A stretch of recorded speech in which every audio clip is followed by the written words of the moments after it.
Hi peeps, so I have a journal to share with you today.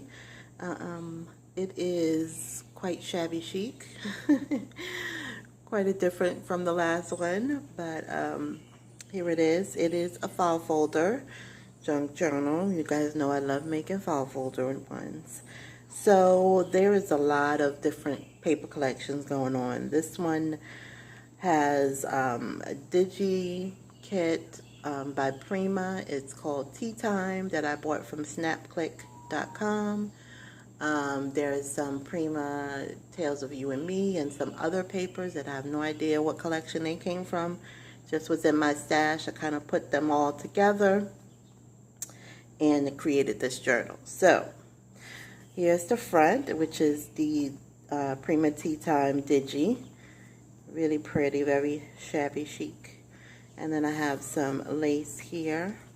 Let me turn it this way. Hopefully my lighting is okay. The sun is kind of going in and out today. And then here's the back. I tied the seam binding in the back just so I can feature the charm here. Okay, so let's get inside.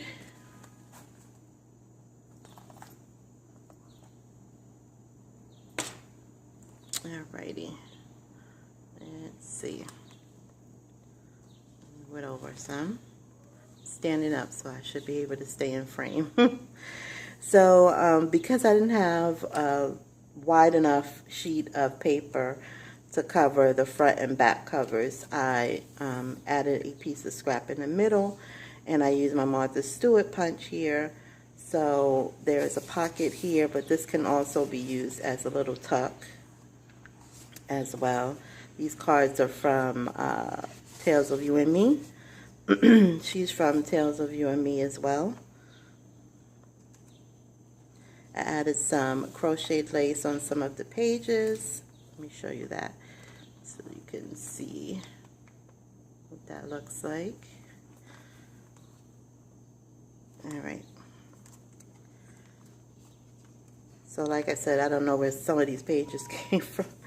So I had this already cut, nice little photo mat, and so I added this little teacup sticker from Seven Gypsies, I believe, there. So you could put a nice size photo right there. And then this is just a little envelope for my stash. Let's see, what did I put inside here? Something tiny, I'm sure. Some little tiny die cuts, little roses. You are my cup of tea. Another little rose thing. These came from my bestie, so I don't even know where they came from. Alrighty.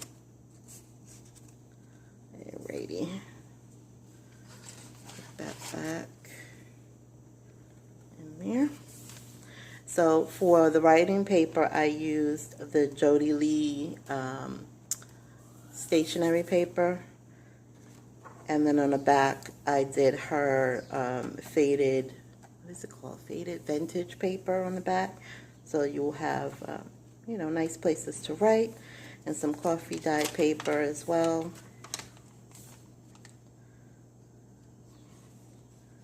You can even write back here because I printed some of the lighter pages. I did a tuck spot with the leftover paper I had from the front cover. This is a card from the Tea Time collection, because I actually had the physical collection at one time, so I have a lot of cards left over.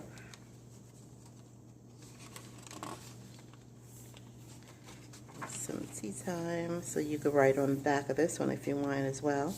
Coffee dyed paper with a doily. I don't know if the camera's picking that up, but here's my Dollar Tree stencil on that side. Some more of that faded vintage paper. The other, you guys know, coffee dyed doily. This, I believe, is from a baby collection, Tea Party. I just was like, oh, okay, that matches. Threw that in there. A vintage bag. I added some crocheted lace and some flowers on the corner. And it says, "You hold my heart." I had this in my stash So I decided to add it in here. This is another tea time journal card, and I used a few of the Tim Holtz. I can't remember what those things are called. Chit chat, I don't remember. It says live your dream with passion. So I have a few of them kind of thrown in here and there. I did a belly band with this pretty trim that I got from the Bestie, and I remembered to put a Mother's Day, well, a mother's poem.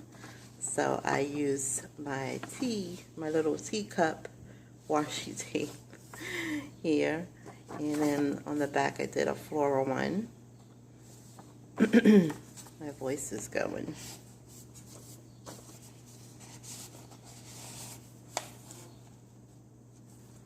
So there's another one of the stationery prints.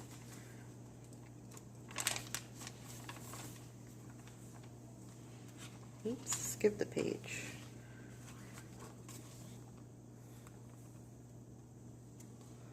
This is a note card I had in my stash that I had coffee dyes, so it's a extra journal space for you.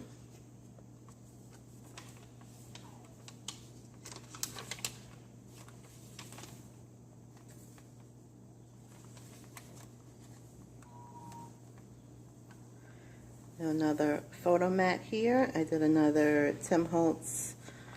I live simply, give generously. And so I made this pocket with some fabric. Well, there's pattern paper underneath, but I put the fabric on, not fabric, eyelet trim on top of it. And I made this flower using my Tim Holtz tattered floral dye and some upholstery sample fabrics and some felt that I had in my stash. And this button here has a little teacup on it. I put the button on with a glue dot, so if it's too bulky you can pull it off because it may interfere with the writing, but I really wanted to use it. So I don't know if my camera is going to focus, but it's a pocket.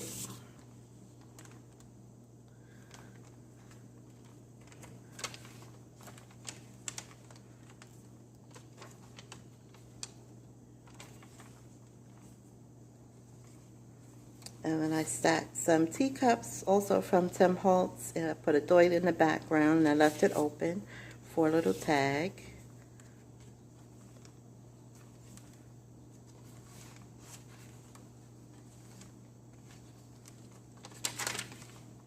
Some stencil, coffee dye paper. This journal came out so fat. I couldn't believe how big it came out. Here's the other side of the bag. It's another journal card from Tales of You and Me. Come on, get in there.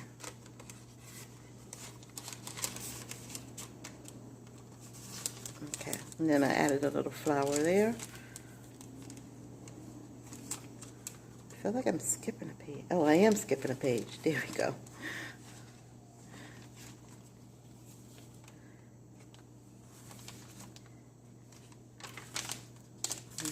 Here's my Dollar Tree stencil over there.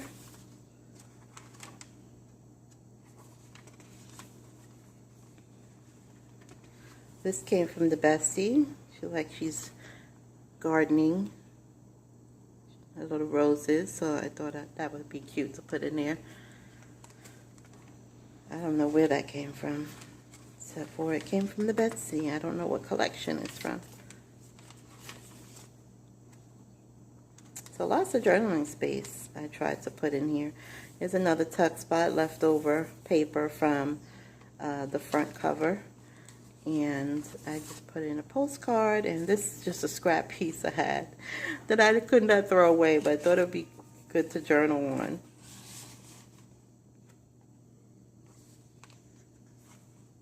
Okay. Alrighty. And here's another Tim Holtz. Collect beautiful moments. There's washi tape underneath. I don't even know if I said that, but yeah, I put washi tape underneath. So here's the back, and the pocket here, And of course, you can use this as a little tuck. And then there's the back. So I hope you guys like this big chunky. It is actually 6.5 by 8.5, but it's chunky. It's chunky, but it's still you're still able to write. It's chunky, but you'll still be able to write with it. But yeah, so yeah, I don't know how it became so big, but it did. So it'll be listed in my Etsy shop by the end of the day today. I hope you like it. Thank you so much for watching, and I'll see you in the next video. Bye.